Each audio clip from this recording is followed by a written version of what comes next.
Hello guys, good evening.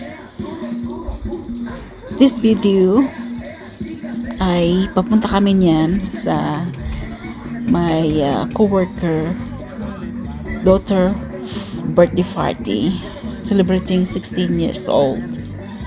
On the way kami niyan sa birthday. Tapos ang gamit lang namin is GPS. Tapos alam niyo ba guys, dumating na kami sa lugar. Sabi ng GPS, nandoon na yung lugar. Yung lugar na rin may street na nakalagay doon na happy birthday na may mga balloons. Tapos ang parking lot, sundan lang yung street na yun. Tapos yun, nagparking kami doon at pumasok kami doon sa bahay na may birthday nga. May lamisa, table, tapos mga decoration, ang balon, tapos may Cinderella, pang bata.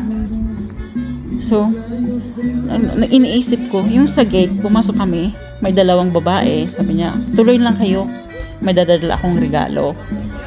So, yun nga, tumuloy na kami. Tapos sabi ko, upo ka na lang dyan sa table. Nag-upo na kami sa table.